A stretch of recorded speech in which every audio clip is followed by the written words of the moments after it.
What's good? What's good? What's good, fans? This is your man Cam. This is another episode of the Voice of the Fans podcast. This is week 100 and excuse me, not 100. Cleveland. This is week 204. What am I talking about? 204 Voice of the Fans podcast, October 24th, 2022. Man, we got football season right around the corner. Believe it or not, Cleveland. We got live, true action football that matters right around the corner. Let me say that. Make sure the fans understand. It's football that counts. That's coming up in a couple weeks. But until then, we're gonna give you a couple episodes, man, of the Voice of the Fans podcast. We're gonna do what we do each and every week. We're gonna check out our numbers, get into our numbers game. We're gonna review some NFL topics, some NBA topics. We got a little major league that we're gonna get into. We even got some UFC. If you saw the UFC event over the weekend, we got some comments. We're gonna talk about that. Um, I still think Theo Epstein. I don't know how happy he can be there, but if the Mariners aren't serious about making the Mariners are serious about making the playoffs, they'll give Theo a call. If they're not so serious about him, they won't call him. Cleveland, has the Mariners called Theo Epstein yet? Not yet, Cam. No. Oh, okay. Well, we see what we we see. Until that happens, I'm gonna start a petition. They need to go to Portland. We're gonna get to them later, but until I hear Theo Epstein's in the house, I can't take them seriously.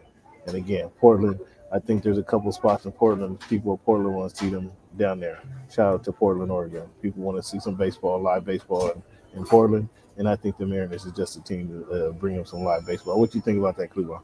Yeah, not so much, Cam. Yeah, I'm not willing to commit to that right now. I'm still on the bandwagon. I'm still going through this process of being in the playoffs and seeing where this ends up. So yeah, I understand where you're coming from. Being a 206, kind of extrovert. That's fine. I mean, how long this process? What year in the process is this week? Is this week 1, 2, or 3 in the process? Is this the first month of the process? Where are you guys in the process? How many? What's the Well, we're last in the time? fifth or sixth year of the process. We're like two superstars away from being a Oh perennial boy. like World Oh Series boy. champion. Two super two super. He didn't say two ball players away. He said two superstars away. So yeah, I'm two superstars away from being Ricky Martin too. I Um, know. Kawhi and Paul George, right? oh wow. We gonna. Two I don't think. superstars away, right? No, we gonna. They they, they They just those are. they just gotta like not have the walking By the way, boot you on. know, you brought it up. We're gonna get into what is a superstar. We're gonna get into who is a superstar, Okay, what is well, a yeah, superstar. I We're gonna can I talk can give about it. you I can give you the definition of that. Sure, We're gonna we talk can get to about it that. because one of those guys are bona fide superstars, and the other one might maybe not so much. But we're gonna get into that. But Okay. before we do, like I say, it's August 24th, 2022, week 204 of the Voice of the Fans podcast. Look at that symmetry with those numbers. 204 is just fitting together.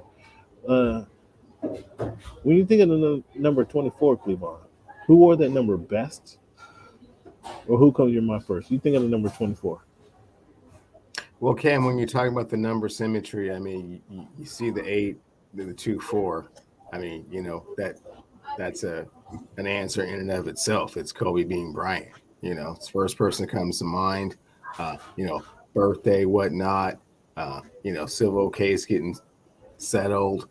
You know, yeah, it's Kobe. 824. Okay. Okay. Is that a shot, a diss to the original number 24 up in Seattle, Mr. King Griffey Jr.? No diss to King Griffey Jr. whatsoever. No diss to Dennis Oh, Johnson. No diss to any of the other great 24s that have, donned the number on the back of their jersey over the annals of time. It's just that Kobe Bean Bryant was a 5-time NBA champion and quite possibly one of the top 10 greatest players ever. quite possibly one of the top 10 greatest player ever. See, you're going to start an argument right there. You trying to start an argument with that comment right there. You said quite possibly top 10, and you're supposed to be a Laker fan? I Oh, am. you're a bandwagon Laker fan. That's right. Okay. Top 10. But I mean, at least you're not delusional with that statement and put him up there as in like the number 2 or 3 best player ever, like most Laker fans would do. But all right, I give you some credit for that. When you think of the number 4, Cleveland, who wore that number best, or Who first comes to your mind when you think of the number 4? Cam, I was thinking of who comes to mind first, and it was a Washington Husky running back named Corey Dillon. I'm not sure if you ever heard of him, but Oh my he goodness! was quite a beast for the season that he was at Montlake, and it went quite well Oh for my us, goodness! for him. Who are the best over Oh my time? goodness It's gracious, probably man! Is that the Brett first time? Favre. That's the first time. This is the first time fans. I don't want to say the history of the show. That's going too far. That's been in 10 years now. That's been in a decade. But I know it's the first time this year that he's shot out to a Washington Husky. I know this is the It is first time not, this year. fans. It's the first time this Go back season, through this the year. Yeah, it is the first time this year that he's shot out a Washington Husky. And Corey Dillon, I don't know who it is.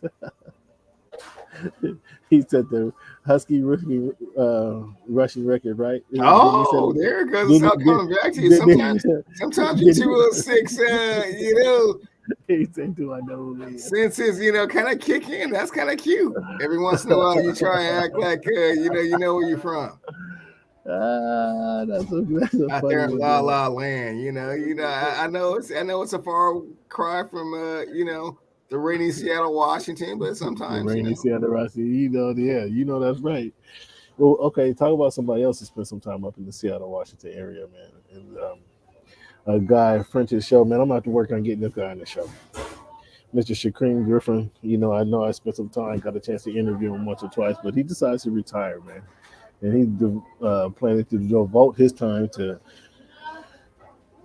help and help and share his energy and passion and perseverance with those other athletes who are disabled athletes, man. I think that which is such a generous cause, man. What do you think about Shaquem, his career, and what did he leave a legacy there in Seattle? And what are Hawks and number 12 thinking about Shaquem Griffin? He absolutely left a legacy here, Cam. I mean, obviously, coming from a disadvantaged situation physically, he gave the team everything that he had. Every minute that he was here, he had some opportunities to make some plays. He had some opportunities to do some other things. Showed all of his strengths, all of his weaknesses, and at the end of the day, I mean, he got the most out of Shane Griffin that you could possibly imagine. Um, I think there's more to get. I think there's more to come. There's more to come. Probably just touching people's heart and giving them this inspiration. I think some of the things that what he was able to do, obviously, uh, to get to college on a scholarship, and get drafted in NFL and make an NFL team. Did he Conference play? Defensive Player of the Year. I mean, yeah, Did it's he? Did he absurd. play? Did he play long enough to get a pension from the NFL? I think what you have to play 5 years to get a pension. Did he play long enough? I'm going to say no if you have to play that long to get a pension. Possibly, but unlikely. But nonetheless, I think his story, man, is remarkable. We're certainly going to see a movie about him, I mean, without a doubt. There's a lot to go in his lifetime, so we don't know where he's going to finish. But he was drafted in 2018, so we're 2022. Oh, come on, bro. I think 5 years is the mark. I'm almost positive 5 years is the mark. Kim was just a wee bit short, sounds like. Um, Man, I mean, I was trying to get on the team, bro. Um, Even though the NFL I was having this discussion with somebody else, having this discussion with Rob Parker a few weeks ago. Even though the NFL collective players organization is the weakest, and Shoddy is they're terrible, and they're absolutely terrible. The players, even if you do get the pension lasts 5 years after you retire. So if he was to get the pension, as an example, I'm pretty sure it's 5 years. But if he makes the 5 years, and then 5 years after you retire, so hypothetically, he plays probably, what is he now? He plays. He gets. He's at 27 now, so he plays till he's 28. 5 years after retire, he's 33. Like, what? Unless you have some serious issues, and oh, your pension only lasts for 5 years.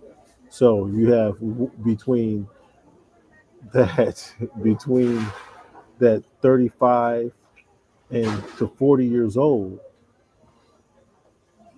What issues? I mean, you've been that age. Did you go through? Unless you go through something, abnormal, that's traumatic. Most males are fairly healthy at that age, right?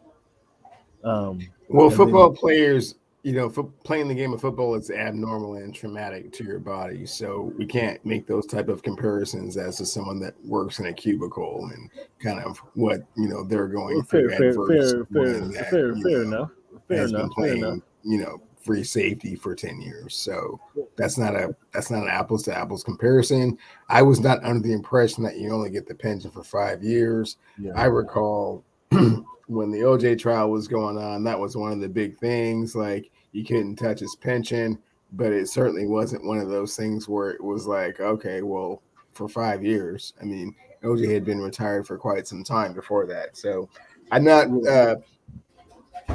versed Well, enough to really speak upon that. But if you're talking about someone like can only have a pension for 5 years at a very short period of time, given the fact that the average lifespan of a NFL football player is less than 5 years. I mean, yeah, you know, given that mindset, of course, yeah, from 27 to 33, you're not going to have a whole lot of stuff wrong with you. So what can you gain from that? On the flip side of that, it depends on what you've been through physically, and there are a lot of certainly. players that once they leave the league and don't have that umbrella to kind of shelter them from some of the things that are going on with them, and kind of the procedures or medications that they need, they get out of that and it's a whole other story. So Yeah, but again, those things are identified, are often either immediately identified, the issues that they're going with, or they're the delayed reaction, because again, most men feel they're invincible at a young age. So um, I was surprised to hear kind of the details of that when I was having that conversation. But yeah, that's certainly what it is. And OJ being a different case, because OJ was obviously. NFL, played in the NFL, and then had a TV career as well. So, which pension were we referring to specifically? I don't know, but he did. He had other things going on, and I'm sure his contracts were um, combed over with the comb that would protect him from almost anything. Which, into his case, like Allen Iverson, it turned out to benefit him years down the line, right? That just from the circle that you end up finding yourself in. So that was it. Nonetheless, we spun off into a different conversation, but I think Shaquille Griffin, I credit him for his career, and I think, like I said, no doubt there'll be a TV show about his career, and I look forward to seeing what he's going to do with the afterlife. Kudos to him for managing to get this far. Cleveland, big story in pre. Well, I wouldn't say big story. I think it's just kind of an untalked about story. Is Lamar Jackson. Is he doing himself a disservice by not negotiating his contract now, not trying to lock in a deal, or going into the season with no uh, deal after the season? Is he doing himself a disservice? Do you think, or um, can he be doing himself a disservice by not having legitimate representation? Having his mom work with him, not having an agent who understands the NFL, who has relationships within the NFL that can help buffer some of these issues that the no doubt is going to come along when the team is now trying to communicate with them, even regardless of the relationships. The teams don't always just give out their best deal. Um, First, you have to kind of earn that in most situations. Do you think he's doing himself a disservice in this process? Well, I mean, all of those things aforementioned, Cam, come into play when you don't have a deal. I mean, I guess the question is, representing himself, does he have the best representation? And the answer to that question is that's hard to say. With regards to What kind kind of of the answer? time. What kind of answer to the question is that? Well, I mean, obviously You can't you would even love answer to your own have. question. So if you have one of the premier agents in the NFL representing you, do you get a better deal than if you represented yourself? And that has not been the case to this point. We have no idea. We don't really have enough of a frame of reference because enough people don't. I see you shaking your head. Enough people don't represent themselves in this position for there to be even any kind of comparison. So there's never been a top 5 quarterback. Can't hear you. Can't hear you. There's never been a top 5 quarterback to represent themselves that wasn't represented by Lee Steinberg or some other super agent. So you can't say that the super agent would get them a better deal than they get themselves. Why do you think that is? Why do you think they're the top 5 players in Well, the for NFL haven't been starters, representing themselves? Why do you think that NFL is? quarterbacks previously have always thought that they were better represented by someone else that could kind of state their case to the organization. Lamar Jackson doesn't feel that way. And when you look at the numbers and what he's already turned down, I mean, what else would a super agent be bringing you? What else would Russell Wilson's agent or Tom Brady's agent or Aaron Rodgers' agent be bringing you? He's already said no to the fact that you want to pay me a little bit less than Deshaun Watson, and I'm not having it.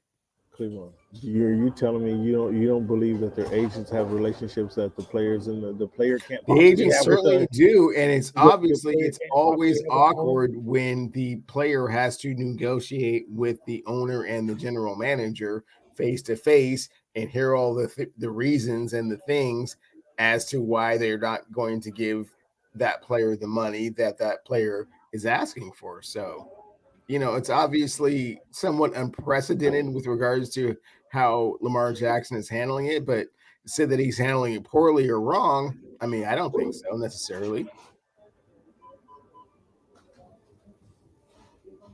So what I don't know, and what I don't know, and what I'm speaking about is whether Lamar can go in there and get his $100 per day contract, or an agent can go in there and get him a $350 per day contract. There's going to be a difference there. Number one, first and foremost, if Lamar understands that is $300 per day is a market that he's playing with, and he's in there, and he says, okay, I'll take $400 per day.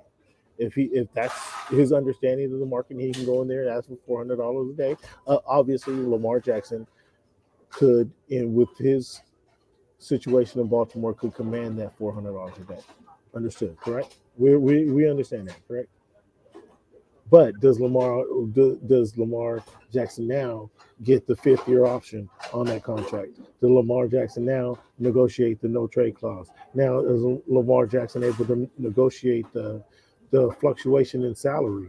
The what is it? The gravity excuse me, the growth in salary to match the market, or is it going to be uh, 20 $400 a day straight across the board for the next 5 years? Or is he going to do some marginal growth, the economical growth structure? Is Lamar Jackson familiar with that growth structure to sign a contract that way?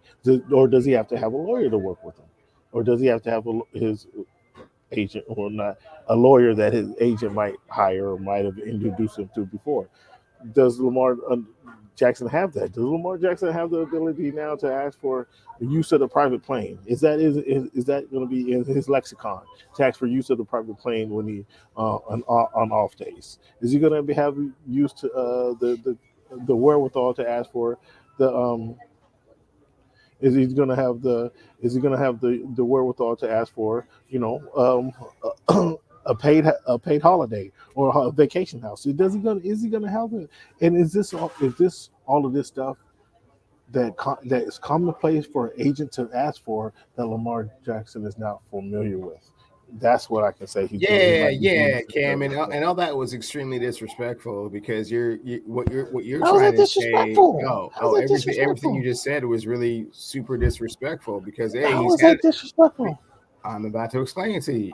You got time? I got a few minutes. Okay, Yes. cool. So before he's had an agent before, this isn't like he just kind of came on and said like, "Oh, you know what? I'm just going to represent myself," right? He's Okay. had an agent before, so he's been through this process before. Okay. Okay, and you're acting like he is so naive and arrogant to think that he understands all of these other nuances of signing a contract that no one else knows. And of course, he understands he doesn't understand everything about it. So, yeah, he has advisors around him. You act like it's just a one man No, gang. Like, no, he's I'm working just with going his to pick up mom. a He's contract working. and just read all 400 pages all by myself and just sign off on every little thing it says in the contract. No My one ever understanding, said that. What they my said is that my he's understanding, he's representing working with his himself. mom. They didn't say he My didn't have any understanding. lawyers. They didn't say that he knows everything about what the contract should stipulate and say. No one ever said that. So you're making it seem like he thinks he can walk in and talk to Mr. Scotty and like he's like a lawyer. No one ever said that. He's just representing Again, himself. I think I started off by the comments by saying No, you I start don't off like understand. he's not gonna understand this. I He's not thought gonna understand when to get the private plane. He's not I gonna started off with. understand the net present value of money. He's not gonna understand I asked. a That flat was the fee ad question. versus escalating. Like, okay, The, you're already doing him a disservice. You're already disrespecting him. I was And asking a you're acting question. like he's just So I can't walking ask the into question. the office by So I can't himself ask the with question now. no other representation or advisement. And So that's you're as super sensitive corny. as these young cats running around because I simply asked a question. No, So, you didn't ask the question. You I said did he ask the doesn't question. have all of these I things said, does going he ask? on. I And asked it. I said, is I this don't a know. detriment in the negotiation process because he doesn't do all these things? Like he walked into the office thinking like, yeah, I know everything about this whole thing. Well, No. your girlfriend Ninja seems to agree with you. That's because I'm making a very valid point that you are thinking that he's just walking in off the street. No, I Like, didn't yeah, say that. I give my 300 started mil my point right now. I started my point off by saying I'm not sure of this process. I'm not sure how he's handling this process. And then you went on to say, does he know how to do this? Does He know you're how to right. do Is he that? doing Does a he know how to disservice? do this? Does he Is know how to do promoting that? this? And the answer is you're not giving him enough credit for knowing for him to not know what he doesn't know and thinking that he knows everything going into a contract negotiation for over $250 million. Well, we'll see. We'll see how it actually ends up. We'll see. Do you think he's going to play a game under this final year of this contract? Or he will play all of the games under this contract. You don't think he's going to demand the contract before he signs? Before the season starts? He already said once it gets going, it's going. And how many? What percentage of agents? They already offered him less than Deshaun, and it's like, okay, it's going. What percentage of agents would agree with that theory, Mr. Cleveland? Oh, probably 0% of agents would agree with that because A, they want their cut, and B, what they think is best for the player is that you always have insurance. This is not that. He's just going to ball out, and it's going to cost them $10 million more a year.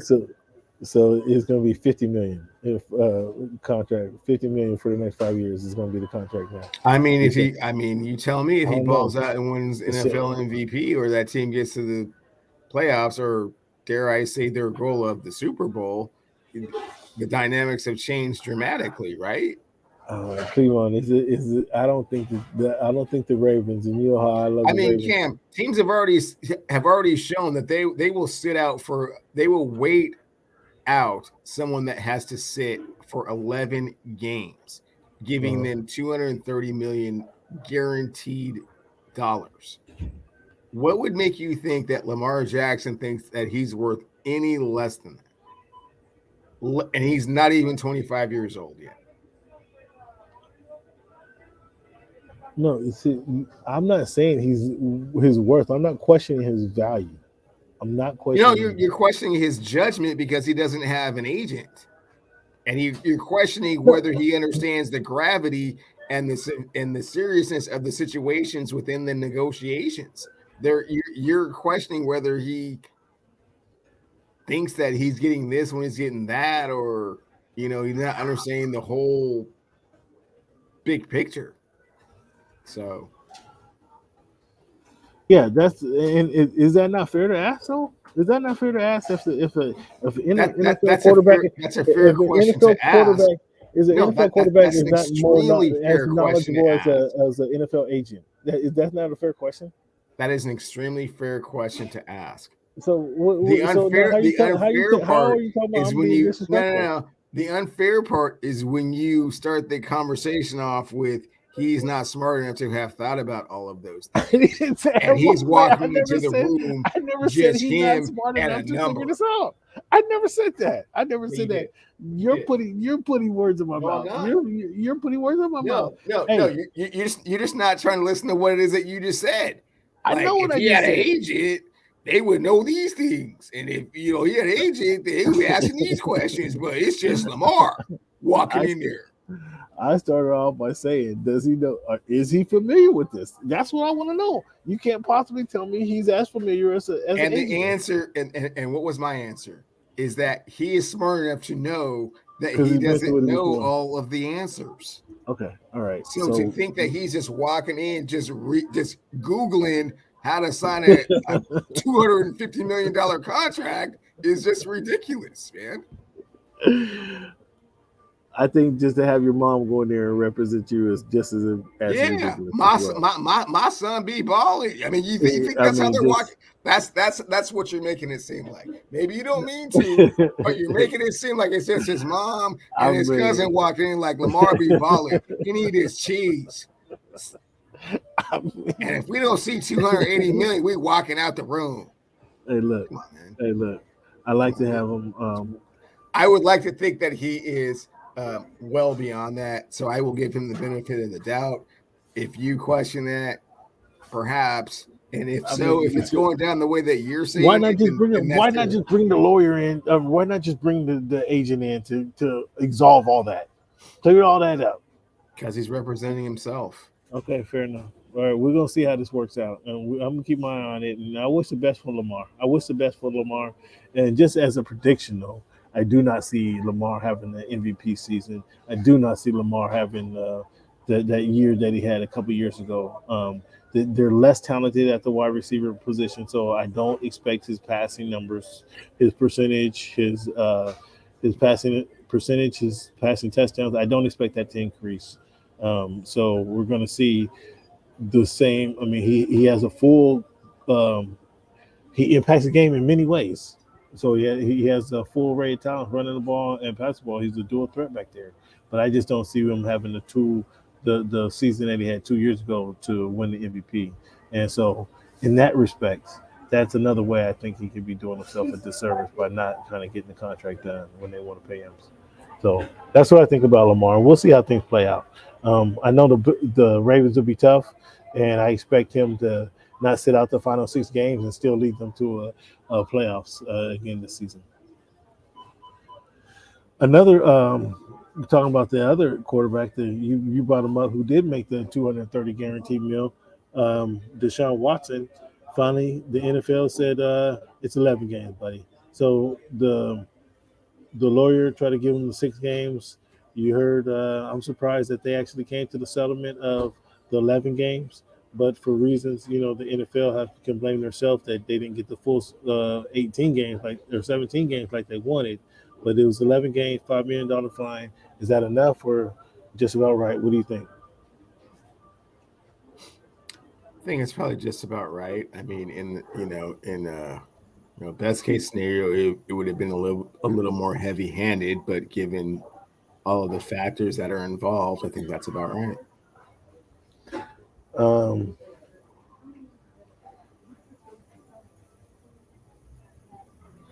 Yeah, the NFL kind of stubbed their toe, if you will, in this one. They wanted they wanted the full season, the 17 games, but they couldn't do the 17 games because then if they did push for the 17 games, the players union was going to file a lawsuit and then focus on the lack of punishment the NFL is handing down to the owners. Um, and so the NFL was like, okay, we don't want no discovery with our owners. We know what's going on, and isn't it funny though that still in that what was it, the discovery process with the Washington Commanders, that they found the emails from 10 years ago from a member who wasn't even part of the NFL at that time, um, and they railroaded him out of the league. But then all the other stuff got shut down, right? Wasn't there like 10,000 pages of crap that they got from the Commanders, and all of a sudden we hear nothing but the 2 pages of emails that John Gruden had to throw out there. Um, but the NFL doesn't want their owners involved in any discovery. So with the threat of the NFLPA threatening to sue because of the lack of punishment going down to the NFL owners, we see what we have here now: 11-game fine. Instead of what we saw, a $20 million fine when it was a 6 game, it's a $5 million fine. And with that $5 million fine, that's going to be stretched out like the Bobby Bonilla deal, to where it'll be 50 cents over the next every week for Deshaun Watson for the and for the until that bill's paid for. So was that okay? Fine. I think 11 games is still strong, and that's more than half your season for the Cleveland Browns. That's still more than half the season. I don't think Brissett can get them. If Brissett can get them to 500 record at that point, I mean they're playing with house money when they get Deshaun Watson back, right? Yeah, absolutely. And the NFL didn't stub their toe with regards to kind of how they handle this. The NFL stubbed their toe and they decided they wanted to be out of the punishment business, and then did not want to have to deal with the backlash of whatever that decision is. So they still kind of wanted influence over how much the punishment would be, even though they didn't want to be involved in the punishment process. So that's where they stubbed their toe. With regards to Cleveland, I mean, they still got the chubby guy, they still got Amari, and they still got some things they can do. Maybe Kareem, takes a look at the at the elevator footage again and decides, he's not really wanting, get a trade. Miles Garrett and those guys, kind of, And you talk about me being disrespectful? ascent to the level of being an elite defense, and like you're saying, yeah, all of a sudden 6-5 doesn't look that insurmountable. If they come back 3-8, you're chalking it up. They come back 6-5, yeah, it's a different thing. It's must see TV all of a sudden. But I don't know. Can they come back 6-5? And this is what I said. I don't know that Brissett can. Schedule's hard. Their schedule is hard, man. And I don't have enough confidence in Jacoby Brissett to say that I think they're going to do that. What I said was their running game is really, really strong. Yeah. They have decent to better than average receivers, and that defense is really, really good. Okay, so here's their schedule. Here we got the Browns. Count the wins, I'll count the losses. Browns played the Panthers game 1. Win. They played their old quarterback in that's a win. Baker Mayfield. Okay, so that's one win. They got the Jets. That's 2 wins. They got the Steelers. Perhaps that's Zach. So okay, we'll give them 2-0. We're being optimistic about this, right? Optimistic. So they're 2-0. Then they got the Steelers. They got the Steelers. That's their first loss. Well, I mean, the Steelers are going to be playing a rookie quarterback. They're playing Trubisky. We don't know who the Steelers are playing, so rookie or Trubisky. You're going a little too far. Okay, well, a little too far. But they lose that game, so they're 2-1. 2-1. Then they got the Falcons. That's 3-1. They 3-1. And they got the Falcons. Then they got the Chargers. We're giving it to him. We're giving it to him. Marcus looked pretty. Marcus looked pretty okay, but we're giving it to him. That's the Falcons. No so defense. The 3-1. Then they got the Chargers, and then they welcome 3-2. Okay, they got the Patriots. 3-3. Patriots come to 3-3. They got the Ravens. 3-4. 3-4. Then they got the Bengals. 3-5. And they got the Dolphins. 3-6. Okay, so now that's 9 games. That's 9 games, right? They got the Bills. 3-7. And they got the Buccaneers. 3-8. And there's 3-8. And he comes back against the Texans is 3-8. So Brissett can't. We just so like you were saying, if he can get them to 6-5 with that schedule, yeah, that sounds amazing. Yeah, okay. So we don't count on that, Browns fan. So we just went down the schedule. They're gonna be 3-8 when Deshaun comes back. There's a lot of new coaches in the league right now. 10 new coaches on the league. We got Lovie Smith taking over the Texans. Matt he took over last year. He's not new. Who Lovie is? Yeah.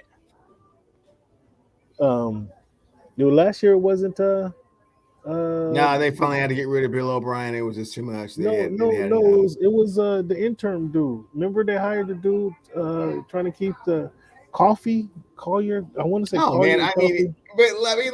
Okay, all right. We'll give him. New coach status. Sure, Lovey. Okay, there's one. Bears have Eberflus. The Jaguars have Peterson. The Giants have Dable. The Vikings have O'Connell. The Dolphins have McDaniels. The Broncos have Hackett. The Saints have Dennis Allen. The Raiders have Josh McDaniels. And the Buccaneers have Todd Bowles.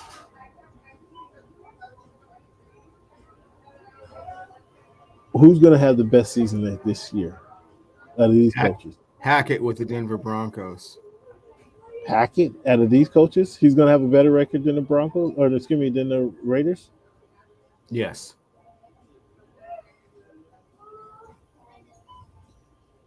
And the Buccaneers with Todd Bowles? Yes. And the Saints with Dennis Allen. Hackett's going to have a better record. Yes, with the Denver Broncos, yes. Interesting. Is that, I know you're a fantasy for Russell, but are you like now? I know how you jumped on Ryan Tannehill's bandwagon last year. Are you in the Tennessee Titans? Are you jumping on the Broncos bandwagon this season?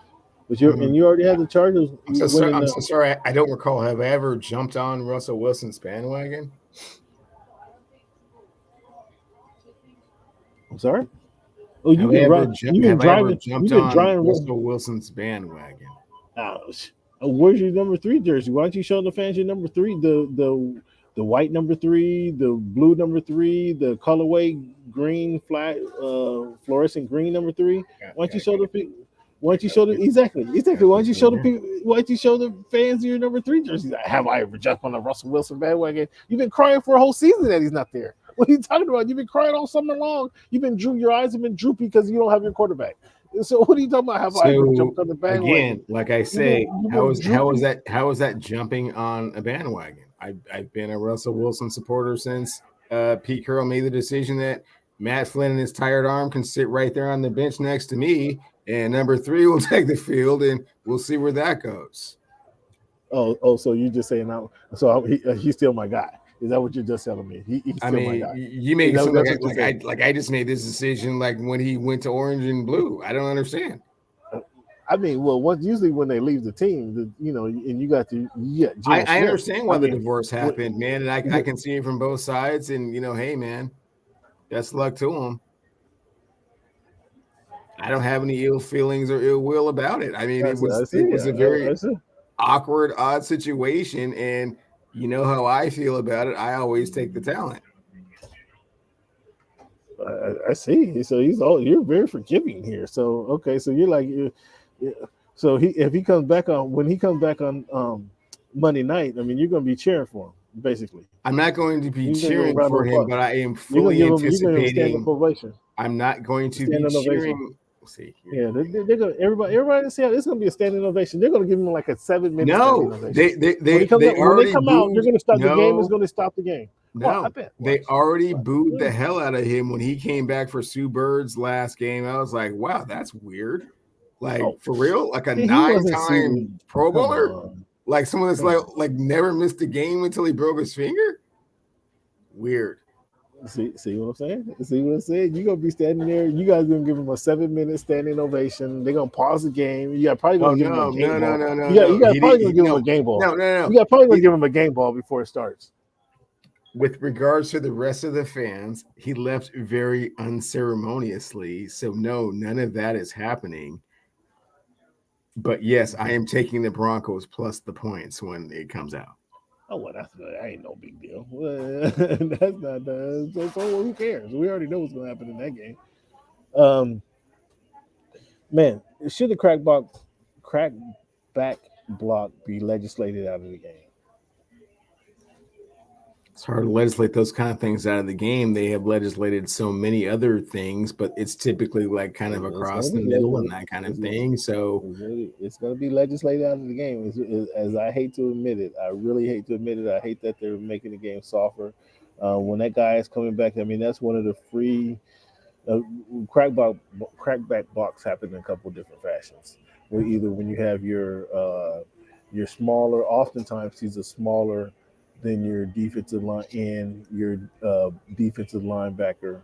You have your wide receiver, your running back, your tight end, whoever it is, coming in motion, and then that rusher, when the ball snaps, get to take a couple snaps up the field, and then whoever that guy is in motion. Oftentimes, the job is to block that guy, and that's why they put him in motion so he can get some momentum, get ahead of steam going when he does come off the line. He can contact with some force and some rhythm.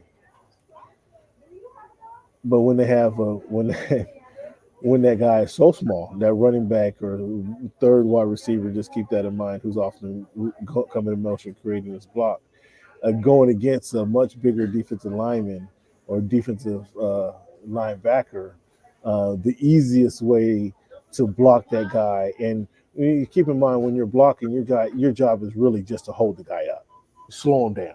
You know, the guy's gonna get by you, but if you can slow him down and steer him away from where the ball carrier is coming, that's really you've done your job. So you don't. Every block doesn't have to be a pancake block. Every block, the blockers are using their hand, and again, just trying to guide the defender in a certain direction away from the ball carrier. So that's what they're trying to do. But when the guy's coming in motion and he goes to make that contact, now again, the defender is much bigger than this either the running back or the receiver. These are the guys who's often making this play against the linebacker or that defensive lineman. And the best way, the easiest way to kind of slow him down instead of because he's just going to push you down or run over top of you because again the size advantage there most often. The easiest way to kind of slow him down is chop block him, meaning you're going for his legs. You're not intending to go for his knees, but you're going for his legs to try to immobilize him, try to get him on the ground. If you get him on the ground, that's excellent. You've been went above and beyond your job. But that's the task to try to get him on the ground. So you go for the chop block, try to take his legs out. So now he has to get back up, and by the time he gets back up, the play has gone downfield. Defenders are so skilled nowadays that they can play off. They see it coming. They can use their hands, and if they're not going to run through the blocker, the guy trying to make the block, they can kind of keep him off of him or keep him off his legs. If they're not able to do that, then obviously the offensive guy has won. And so that's what we saw with the guy from Oregon. Shoot, I'm one of my Kayvon Thibodeau. Thibodeau, exactly right. Now again, what is he? 6'6", 6'6", 220. So he's coming off the end. There's a lot of leg to it, and the guy, he went probably lower than he should have, and he went into his knee. And now that creates a problem where now we see that's the potential of the chop block. That's the potential danger of the chop block. Is now when you go for his knee, now Thibodeau's going to be out for 3 or 4 weeks. We're hoping it's just a sprain and not a knee, not a tear, not a sprain, not a twist, not a snap of the ligament where he'd be out of full year. That's the danger of it. But most times there's not that huge height advantage. Thibodeau obviously 6'6" going off the edge, he's just all exposed. So in his first time kind of going through this, and I'm sure he wasn't getting a lot of crack black box from the smaller guys in college because he's flying off the edge and getting to the quarterback. And so there was a kind of no blame, I don't think, goes to the running back. He should kind of be up higher, make him see what you're blocking, not go for the knees. But it's just kind of things that happen. And that's why I think it'll eventually be legislated of the game. Your thoughts? Well, Cam, I mean, everything is kind of geared and targeted towards making the game safer. I mean, best case scenario, you want all of your top players playing week 1. But we're also kind of angling towards that thing where you're just being overly cautious, right? Like you're always trying to mitigate the opportunity for someone to get hurt, and football is just not one of those kind of games. And what's the thing? You cannot play football. You cannot go out there and play timid football. You can't do it. You can't. That's the reason why. Yeah, and you can't eliminate every single type of block or tackle or anything that will completely eliminate injury or bring it down to a level where those things never happen. I mean, it's always going to happen. It's the nature of what it is that they're doing. Yeah, right. Exactly right. So I would never vote against not playing preseason games. No, I would never vote against not playing. Oh, Cam, you don't want me you don't want me to miss a practice. So I mean, you guys say that. I mean, sure. I mean, so, hey, some people. I need to make it clear. Some people think they need. Some people think we don't need play preseason games. Some people think we can just run 3/4 speed all the way up until game time. You can do that. You can do that. Your team will probably be the most healthiest team out there, if that's the route you want to go. But your team is going to look like shit game 1. Your team's going to look like shit game 2 because they're not going to know how to tackle. And will they ever learn how to tackle? Game 3 and game 4, because will they want to tackle? Because they haven't been doing it for the last 6 weeks. So why? How is it all of a sudden now they're going to start tackling now? If they don't have this mentality coming into the training camp and they're not doing it in training camp once we get the pads on, it's just not going to happen because these games count now all of a sudden. So it's a common problem. I try to vent my frustration to Coach Staley. He's like, Cameron, dude, we can't freaking tackle. We want our guys safe for game time. Okay, Coach, well, you make sure you guys are safe for game time. But I tell you what, in game 1, I bet them Raiders are going to put up a lot of yards on you guys because they're not ready to tackle. They're not ready. You wish, yes, they are pros and they know how to tackle. You're absolutely right. They are pros. But they have to practice tackling. You just don't tackle. You just don't wake out of bed in the morning and start tackling the 215-pound man come running at you. You just don't wake out of bed and just not just something you just normally want to go do. So if you're not doing it consistently before the game starts, before the game time, before the first kickoff is done, you're not going to do it when the first kickoff is done. This is the point I'm trying to tell you guys. This is what I'm trying to tell you, Mr. Cleveland. Oh, I know. If it was up to you, we would be tackling right now, right out in front of right this door right here. Well, we'd have tackled today. We'd have done some hitting today. We'd have put on the pads and got some hitting. And you're exactly right. You text me at 11:30. Let's go out and hit. I understand. So that's what I'm saying. That's why there's a need. That's why there's a need for it. Or what we're going to have is everybody's trying to because it's collectively a bargain that there's no 2-a-days because they're only wearing pads 2 days in a row, and then the third day they Cam, I see how disgusted you are with every concession that you're talking about, yet and still all these things have made the game safer and made the players safer. So it hasn't made the game better. It hasn't made the game better. I didn't You say. didn't say It's that. made the game. It's made the game Exactly. different. It had better. No, well, okay. Are you interested in different or you interested in better? What you interested in? And I said, The way I'm trying to tell you how the game is going to the be way made work. the way the game was going, Cam, we were going to see some fatalities out there, Oh my, come for on. sure. Yeah, we seen the last fatality we seen in the NFL was in '78. So stop it. Okay, it was in '78. Okay, so did the So game did the game get just to kind of did the game get piggyback on bigger? your point, Did the game get just to bigger? kind of Did piggyback on did your the game get point, bigger or smaller that since was then? 44 years ago, So and the these game get bigger players or are smaller since so then? much bigger, stronger, and faster than they were when that happened. Did the game get bigger That or smaller if since then? if you played the game with the rules that Kenny Easley and Jack Tatum and Ronnie Lott and Steve Atwater and Chip Banks and those guys played the game with, yeah, someone would lose their life.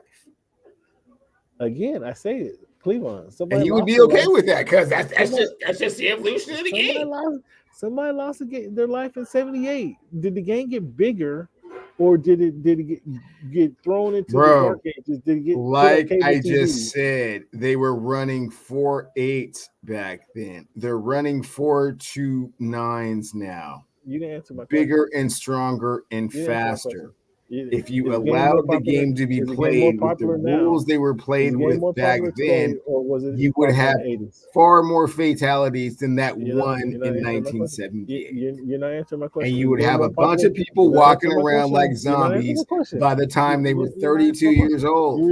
He refuses to answer my question, Ninja. He refuses to answer my question. Is the game more popular today in The game is 2022, more popular or than it's was it ever. more popular The in the game 80s? is more 80s. popular than it's Oh, ever So been, the one and it's fatality we only had in getting more 1978 popular. didn't slow down the game. So the one fatality that happened in 1978 didn't slow down the game. It didn't slow down the game. Did it? No, it did Oh, not. okay. Enough said. Enough said. So the teams. Wow, is that really enough said? Is that kind of the stance that you're taking? No, but you're trying to tell me the way the game was going, somebody was gonna die. They I'm trying to they ran a do. half a second slower at the position of impact.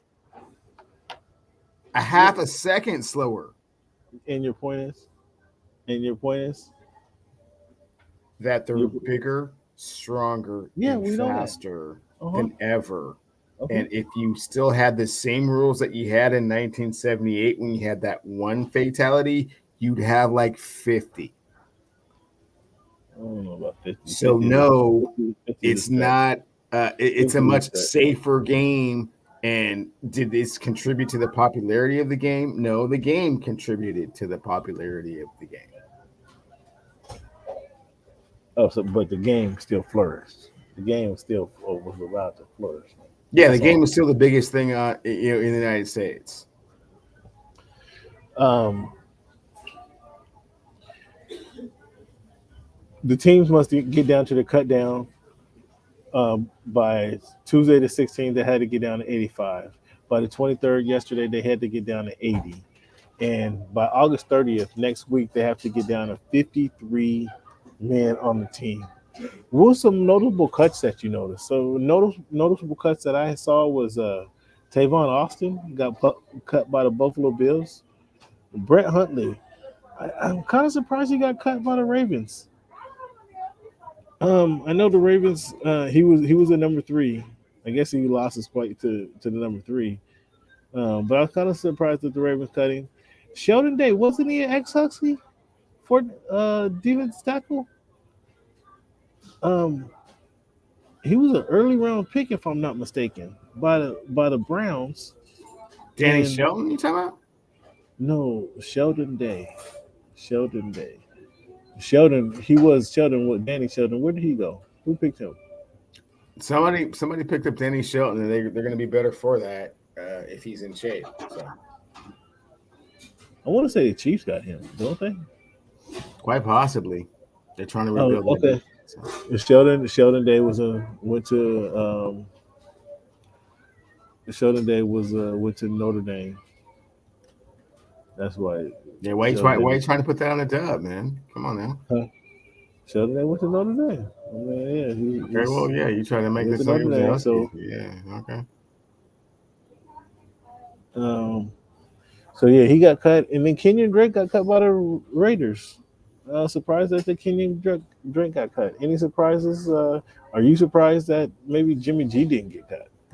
There's never any surprises when players get cut, because those people in those camps know what they're seeing, and they know what they're seeing from the other players, and it's never a surprise if they get picked up by someone else and get some new adrenaline, get into a different system, and not so much as expected of them, or whatever system they're in accentuates their talents and masks their weaknesses, then great. But at this point, it's just way too early to say, oh my God, I'm so surprised they cut that dude. It's like, no, we've been watching that dude for like 5 weeks. Well, no, I'm just saying Tavon Austin, like, I was surprised. Tavon Austin ain't never been what he was supposed to be, so ain't no surprise he got cut. He was a first round pick out of West Virginia, ran a 4.2 whatever, and was never that dude. So no, not a surprise. Kenyan Drake, the retread from a bunch of other teams. It ain't no surprise. His knees probably been hurting all camp long. He ain't been able to get that extension. That he ain't been able to get that momentum, and it's not a surprise. See, he just don't like him because he went to Bama. That's I know where that comes from. Cleveland, let's take a break here, man. We'll come back. We're gonna get into the NBA topics, man. We're gonna talk about what happened in Seattle. We're gonna talk about the SPU. What did the building collapse, man? Was there somebody pulled a fire alarm? I mean, what happened? Why they couldn't keep basketball going on the can't wait to hear your take on this, Cam. Yeah, for sure. What do you mean? I want to know what happened. We're taking a break, right? So I'm just saying I can't wait to hear your take on all this. I mean, I wasn't there. Hopefully, you can let the fans know what went down. Okay, well, yeah, let's chit chat about it in a sec. Yeah, okay. So let's take a little break, man. When we come back, we're gonna talk about some NBA topics.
Whew. What's the weather like up there? It's 90 goddamn fucking degrees. It's like 69 right now down here. On the goddamn fucking third floor, so that's why I keep taking my hat off and wiping my face. It's like 69 down here. It was like 70. I think it was okay, well, don't get too comfortable, right? You about to go to someplace where it ain't like that, right? Try to sell No. me on a semi-travel dream, brother. Yeah, you got to be like slave, like a slave. Oh, he went back to the roots. Like, God damn, how these motherfuckers even walk around outside? It's crazy. Shoot. Hold on, let me see this one thing. One text.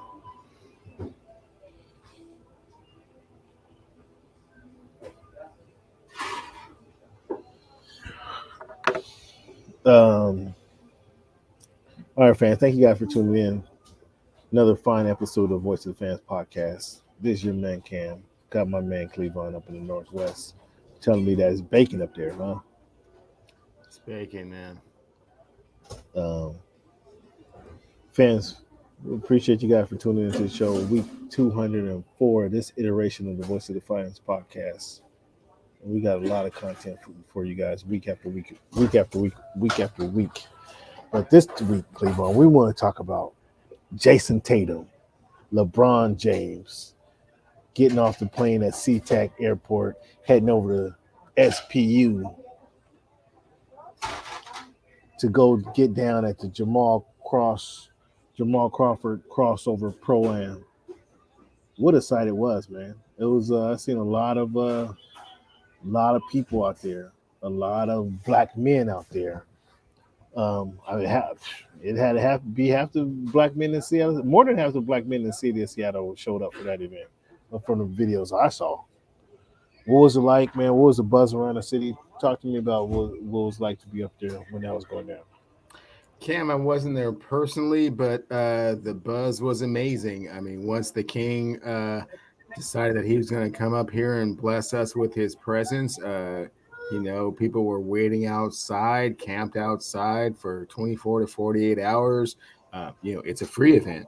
So it's not like they could buy tickets. They were just trying to, be a part of the environment and the atmosphere, and what the king brings, one of his, pupils in Jason Tatum and a few of his other pupils in DeJounte Murray and Paulo were there as well. Chet Holmgren. So it was a momentous occasion and testament to what the king brings. So, I mean, it was more than just a stat line because the stat line I saw, I don't think he got in double digits in the game. But there was just some highlight plays that he had. But it was just been more about just the presence, right? You sound blessed. You say bless him with your presence as if you never seen a man in such glory up there. Which I would just say, man, it was good for him to bring some NBA action back to the town. When was the last time in your memory that you seen that many black people, black men in one area in the city of Seattle? When's the last time you seen that? Wow, that's a great question, Cam.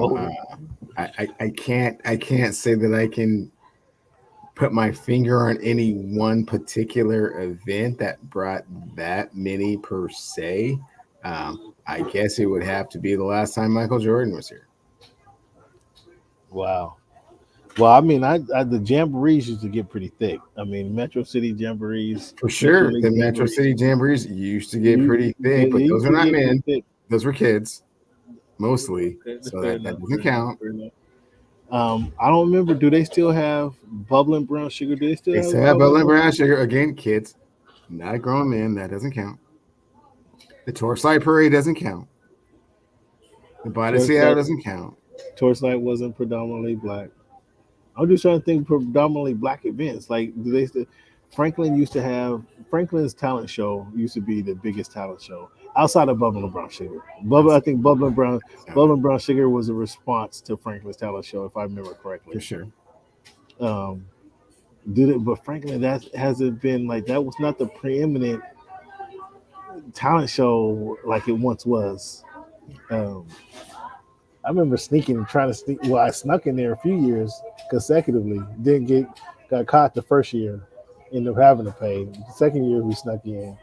That was a preeminent talent show in the city at the time, mid to late '80s. Um,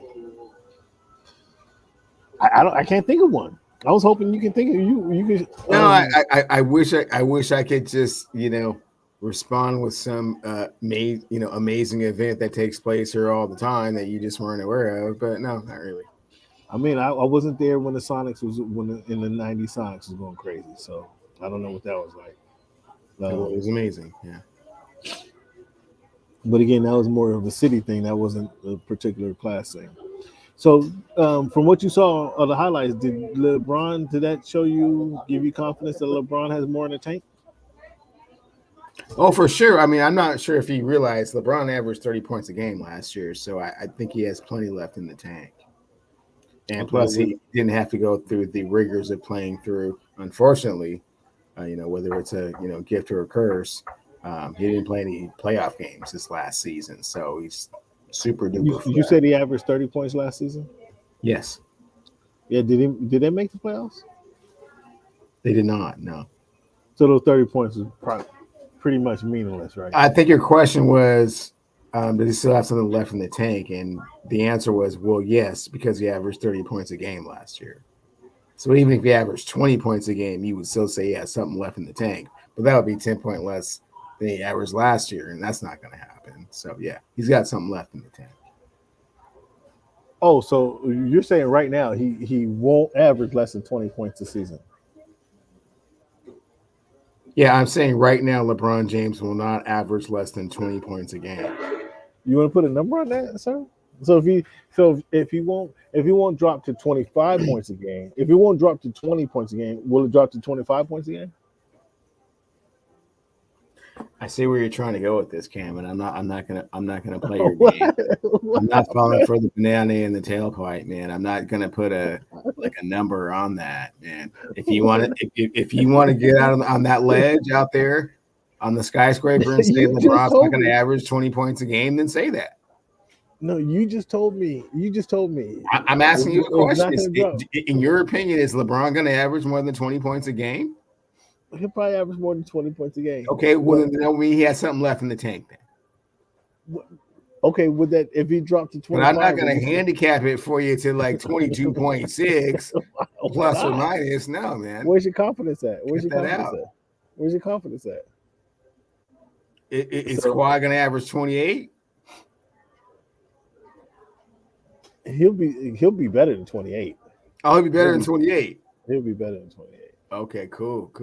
Yeah, so you got something on that then. He'll be better than 28.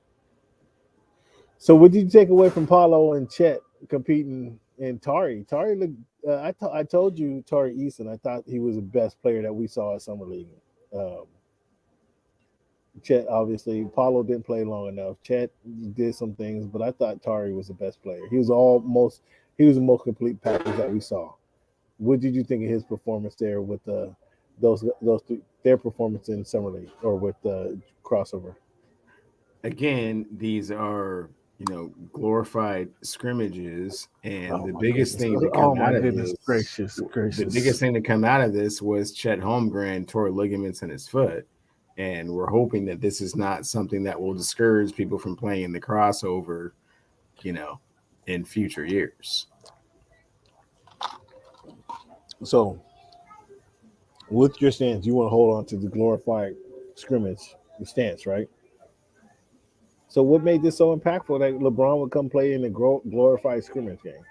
Oh man, he understands the hotbed of hoop that the 206 is. I mean, he was given credit to Jamal Crawford and what he's been able to kind of cultivate here and bring him back to this city, man. He's like, man, I see what's going on with you guys. I see you guys.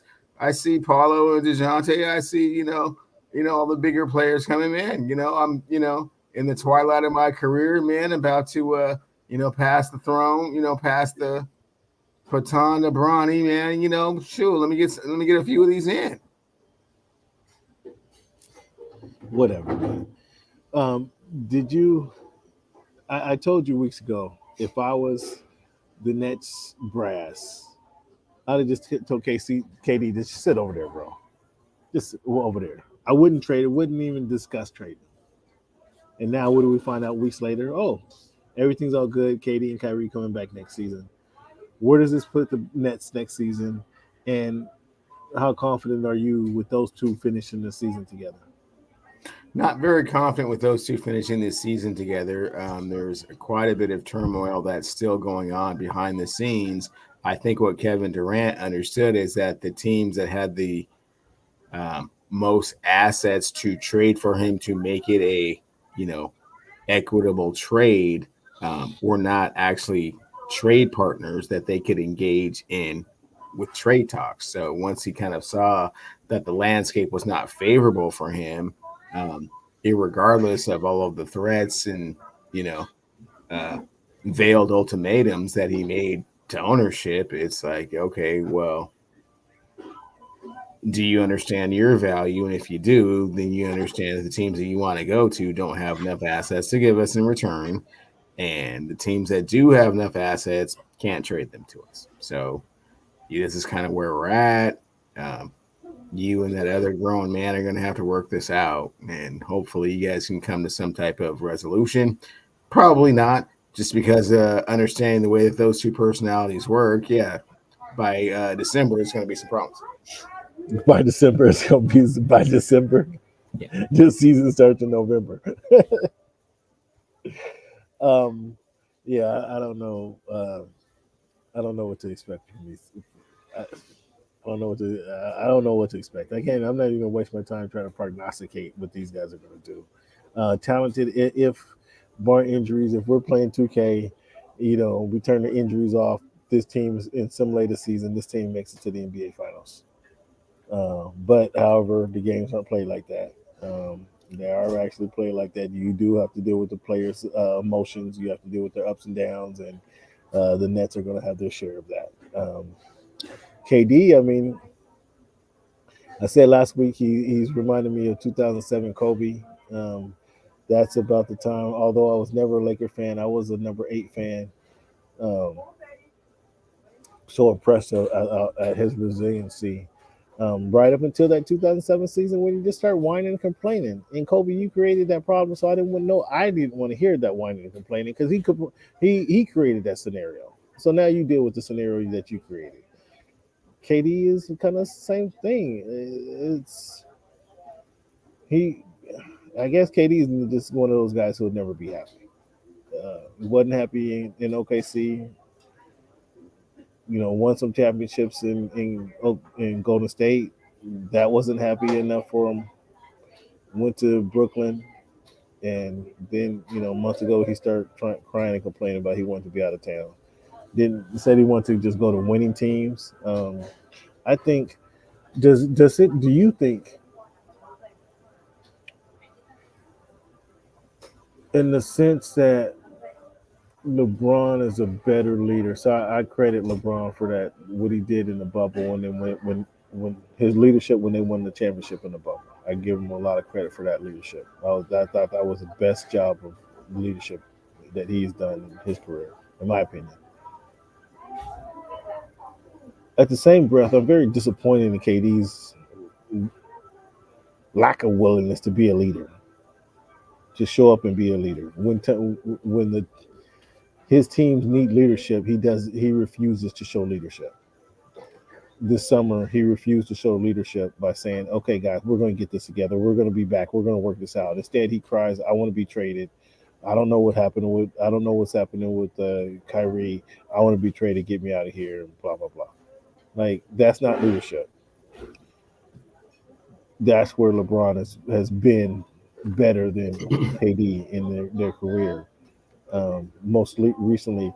And do you think that lack of willingness to show leadership or to be a leader on the team on his teams impacts KD's legacy at all?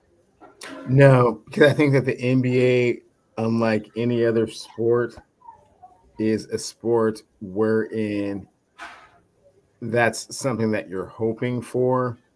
but that's probably not what you're going to get out of your best player. It's just been proven time and time again, over and over again, that when you try and put that burden and responsibility of leadership on players that never told you they were going to be a leader, never conducted themselves as a leader on or off the court, and all of a sudden, because they get older or because your team needs that, all of a sudden you look at them as the focal point of being the leader.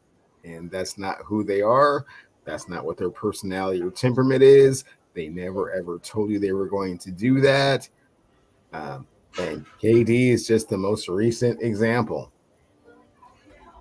Carmelo Anthony, Allen Iverson, there are numerous others. They never ever told you, do as I say, or rather, do as I do. You know, follow me to the strip club, follow me to wherever I'm going, hang out with the cats that I hang out with. I'm going to play lockdown defense and rebound, and we're going to go over film at 11:30 at night. Nobody ever told you they were going to do that. What they told you is that when I show up at the arena, you can write down in a Sharpie pen 28 with the Sharpie. Okay. You don't got to do it with the pen or the pencil. With the Sharpie, it's going to be 28 or higher. So when you want these guys to nurture your younger players and make them better players and set an example and set the tone, they never told you they were going to do that. They told you they were ballers. They told you they could put the ball in the hole, and that's all that they're. So Cleveland. So in that same breath, I understand exactly what you're saying. You can't expect a guy to be somebody that they're not. I understand that point exactly. Isn't that the burden of the best player on the team? No. That's not the burden of the best player on the team? No. Not in hoop. You would like if all of those things came in that package that you're looking for, but there are times when it doesn't, and you have to just accept that.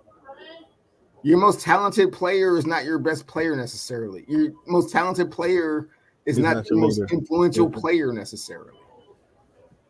You're not wrong in stating that. I'm kind of frustrated when that's not the case. I think when you're saying fairly, you're saying he shouldn't be burned. You're just saying let Carmelo go get 28 points a game. Period. Then don't.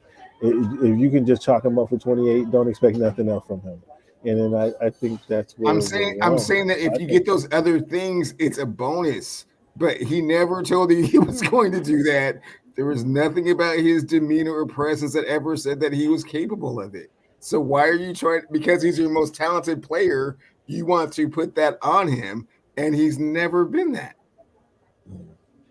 Ever. Yeah, I don't know. I expect more from my best players. Yes, the best players on my team, I'd expect more from them. Okay, but then you're disappointed with the Kevin Durant's and the Allen Iversons and the Carmelo Anthony's of the world, man. I'm more disappointed. All of those things. I'm more disappointed. James Harden's. I'm more disappointed that Kevin Durant has kind of put himself in that category when that wasn't the situation for him. I wouldn't have put him in that category before. But now he's just become aloof, and it's like, dude, come on, man. So yeah, that's the NBA, bro. Let's jump into this week in history, and we're gonna finish our first show with some final comments here. This week in history, Cleveland, August 28th was a march on Washington. Brings all this back home. August 28th was MLK also made the I Have a Dream speech at the Lincoln Memorial in Washington, D.C. August 29, 1979, Sheridan Broadcasting Company purchased Mutual Black Network, making it the first completely black-owned radio network in the world. That was in 1979. 1992, August 24, the Cleveland Browns suffered their worst preseason loss, 56-3 to the Vikings. Guys smacked around. In 2008, 2008, August 24, Team USA, the Redeem Team, narrowly beat Spain to win the gold medal. 2000, in Beijing, I should say, Beijing Olympics. Do you remember that game? Where your boy, would you say LeBron led them to a championship or led them to a gold medal? Is that what you would say? That was D Wade. That was Kobe, wasn't it? Kenneth. I think that was Kobe, wasn't it? That's what I'm saying. That was the so okay. Let me rewind. So that team had Kobe, LeBron, Tim, and D Wade on the same team. At no point in the Olympics did it ever look like D Wade was not the best player on the court. What? Yeah, watch it again, dude. That was like he was coming off of the injury and he was the best player on the court. He Oh, was better than, no, he wasn't better than Kobe that year. And in those Olympics, he wasn't better than Kobe. okay. Kobe was a closer in that. Wasn't Kobe was a closer in that team? Kobe was a closer in that team. That 2018. I don't remember D Wade outshining Kobe in that series in those games. Oh, I have to take a different look at it. I don't remember that. In 2000, August 24, 2018, the French Open banned Serena's black cat suit, citing respect for the game. You remember that? I remember that, but I remember the French being in April or May, so the fact that they didn't do it until August is kind of weird, but okay. Yeah, August. Yeah. Um, man. So do we do the trade with the Russian arms dealer for the WNBA basketball player? Apparently, Biden hasn't come to that agreement yet, and Brittany Griner still sitting in the Russian jail over there. But never fear, Brittany. Never fear. You got Dennis Rodman on your way, and we know what he did for the peace treaty in South Korea. So he might have to. He might be able to get something done. What you think? What The, percentage do you think give Dennis Rodman at getting her out over there? the peace treaty Wait, in wait. Before North you answer, Korea. No, what I say something. I in did say North something. Korea. Yeah, I So did say yes, something. Yeah. so he has experience going to communist countries and kind of making So hold things on. So happen hold on. for If whatever you if reason, you which is if kind of you hear weird. if you hear And he Dennis actually Rodman, go to Russia and come out with Brittany Griner on his arm? Yeah, I don't think so. if you if you hear Dennis Rodman is on your safety team, are you excited? What are you excited about that?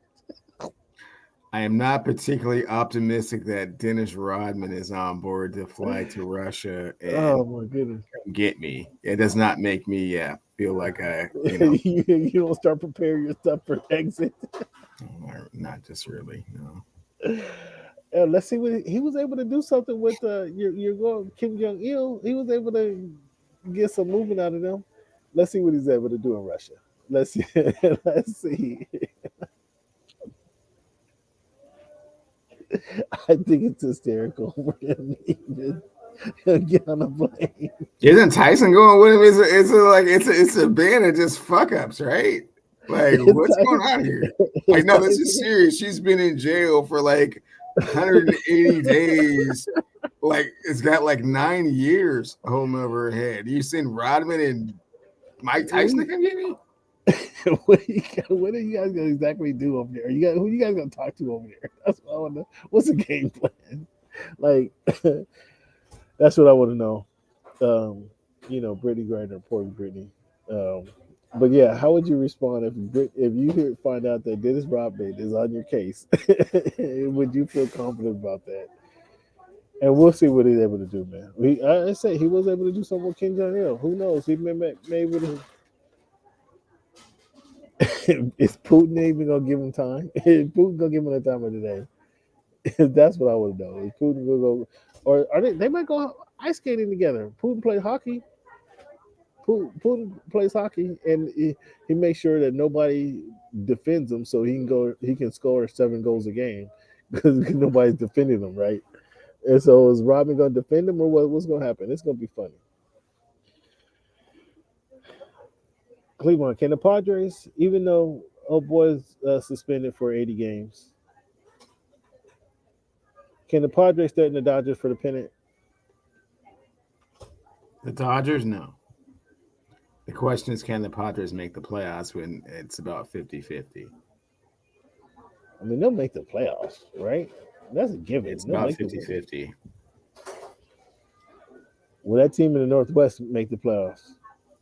You Or know, Cam, they haven't been looking very good against inferior opponents, and that's one of the things that they have to get better at. Their record is very favorable with regards to the winning percentage of their opponents, but to this point in the last couple of weeks, they have not been able to take advantage. Split with the Nationals, worst team in the league, lost 2 out of 3 to the Oakland A's, second worst team in the league. So, good news is they have a lot more bad opponents on the schedule. Bad news is so far they haven't been taking care of business, so we will have to see. Again, on the good side, Julio Rodriguez, one of the 10 to hit 20 home runs, still 20 bases in the history of the game at that age. The number one pitching staff in the league, the number one bullpen in the league, number one defense in the league. So there are ways that they can certainly make the playoffs, but right now, you know how I feel, Cam. I need superstars, that stir the drink, and right now it's just Julio when he's only 21. So I mean, you had the first baseman at the All Star game. Ty France was there right now. Right now he's hitting 20 points lower than he was when he made the All Star team. So that's kind of concerning. Can't continue it, huh? Well, we'll see, man. We'll see. Daniels is interested to know. I mean, do we keep the reservation or what? That's what they. Oh yeah, keep that. Yeah. Oh, for sure. Yeah. Yeah. Man, are you buying that Dana White negotiated Brady on his way to Vegas? Or are you buying that before he ended up in Tampa Bay?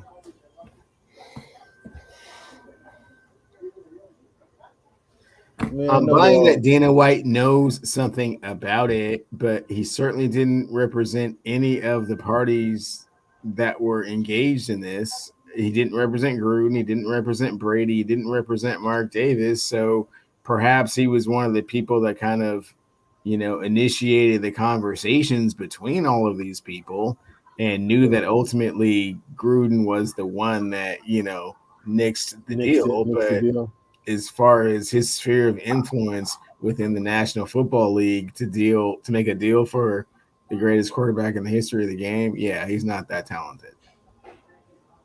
Yeah, I don't know. You're right. Good point. He probably knowing that he's from Boston, he had some connections to New Brady and to link Brady and at least the owner Davis together.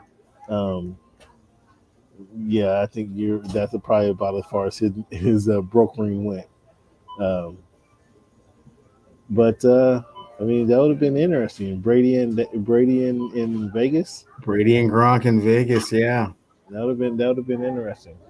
I mean, there was some BS talk about Brady was going to come to the Chargers after Phillip Rivers left because the Chargers need star power. Please, that didn't make no sense. Oh, yeah, and the 49ers, because he's from that area, he always wanted to be a Niner, yeah. That stuff is, cool. So, Cleveland, you brought it up earlier. Vanessa Bryant she won the lawsuit against LA County and sharing pictures of Kobe Bryant crash site. Let me tell you something. She got $16 million to Vanessa. That was a good amount of money for distribution of photos of the. Reportedly, they're paying her 2.5 for emotional distress, 7.5 for future suffering. The fire department owes $1 million for past suffering and $5 million for future suffering. I find it interesting here, Cleveland, and more power to her for giving She lost a husband, best friend, and a daughter. But Cleveland, in that article, I didn't hear anything about the other 9 people that died in the, well, excuse me, the 7 other people that died in the plane. Did they get any money? Did they get paid? Did they have enough money to sue the LA County? Did they get compensated in that way? Like, with all due respect, Vanessa, your husband is worth billions, okay? Mamba mentality, Mamba brand is worth billions. They already did a deal with Nike to continue the brand. I'm hoping you donate 8 of that 16 million you got from LA County to those families. Because I didn't see in that article, nothing was mentioned about those families. What's your thoughts of that, Cleveland? Excellent point, Cam. So many times when we speak about the tragedy that happened on the helicopter, we are remiss to even recognize that there was anyone else on the plane but Kobe and Gianna, right? And that's not the only 2 people that were on the plane. There were plenty of other people, and they're all going through their own grief and distress, in their own way. Obviously, Vanessa Bryant, the Kobe Bryant family being the most prominent, um, and with the most resources to pursue this, um, and obviously the most famous with regards to the results of it. So I don't actually know if anyone else was awarded any type of settlement with regards to how this whole thing played out, because none of those other things would get the same type of headline as Vanessa Bryant, right? So I don't want to say like no one else got any money or they didn't get money even remotely commensurate to what Vanessa got, or whether they had the resources um, financially or just with regards to legal representation to pursue it. So I honestly do not know. Um, but you make a very excellent and valid point that there were other people on this helicopter. It's not just him, and they do take a back seat to his mystique and persona, and it's unfortunate for those people. I mean, if that's the case, obviously they take the backseat clearly, though, without question. I mean, he was the biggest star. I mean, in Los Angeles, some could say in basketball, whatever that case may be. Um, I just hope that I'm just hoping. And I don't know her either way. I don't know Vanessa either way, and if this is what her way of dealing with it is just to sue as many people, get as much money back as possible. That's kudos to her for dealing with this tragedy, however she sees fit. But it's the other families that just in this scenario. It's just like, again, just skim through this article. There's nothing said about the other families, and I'm hoping she's breaking them something off because they're deserving. They're just as deserving. They're, it wasn't only Kobe's pictures that were shared. Like there was other people's pictures shared, right? Just as your appreciate that your husband was the most famous guy to bring attention to the scenario, but now that he's been taken care of, they need to be taking care of them, and hopefully they have done that. And I just don't know about it. I was just kind of pointing that out that I when I read the article, I didn't see anything of it, and I just want to say something out to the rest of the people who was on the airplane, or excuse me, on the helicopter. And it was a tragic event that we went through, and we don't need to continue to belabor the issue. I just want to bring up that point. Currently, your Mariners, Cleveland, this week they're 67-57 as of now, 12 games back, 5-5. Last week they were 5-5 in their last 10. Or you touched on a little earlier. Right now, it's just Julio Francisco Rodriguez doing his work. So he's alone out there. Is this going to turn around? Or are we seeing? Are they coming back to regression to the mean, if you will? Okay, first off, you remember when they kept referring to Muhammad Ali as Cassius Clay, right? You remember how they got done? All those people that continue to disrespect him and not call him by his name. You continue to not call Julio Rodriguez by his name, man. You're gonna find yourself, you know, reporting at the Mongolian newspaper. I'm saying, yeah, give me head report for Mongolia Daily Report. So first and foremost, secondly, I don't know what to say here, man. They need some more firepower, but at the same Did they time, just sign? Oh, they signed a pitcher at the deadline. it's San Luis Castillo, and he's been lights out. He had one, average performance. I wouldn't even say it was a bad performance. It's just, those guys were, had nothing to lose. They were swinging away, and they touch a couple pitches. I still think that this team is going to make the playoffs, so they'll be perfectly fine. And there's no point in looking for some other out of bounds type of help to get the Mariners across the threshold. I'm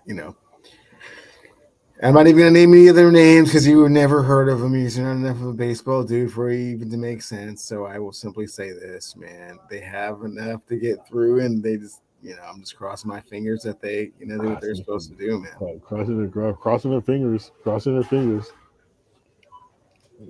Yeah, you better cross your fingers, because boy, I tell you what, after this, all this will hubbub this season. If your team doesn't make the playoffs this season, again, I might be up there and signing a petition. Instead of signing a petition to kick him out of Seattle, I'm signing a petition in Portland to bring him to PO. They can pay it. Are you gonna come in your cool little dolphin coat with the Tua teal you got on right there? That's kind of fresh, man. I like that. He called it Tua teal. That's a good one.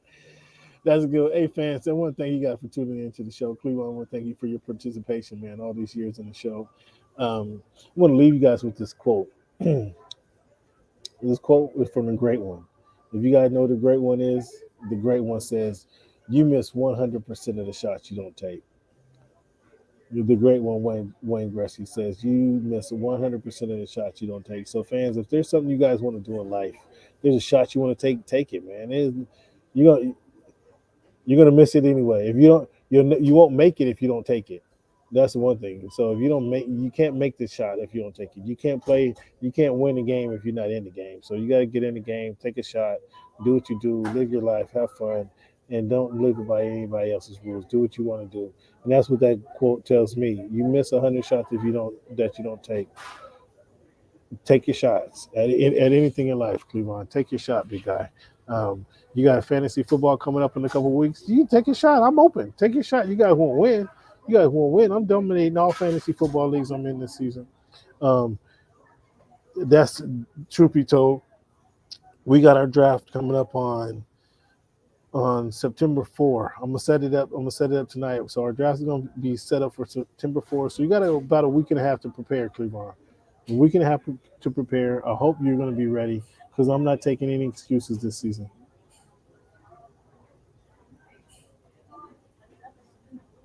Yeah, I hope I get the number 3 pick and see if Aaron Jones is still available.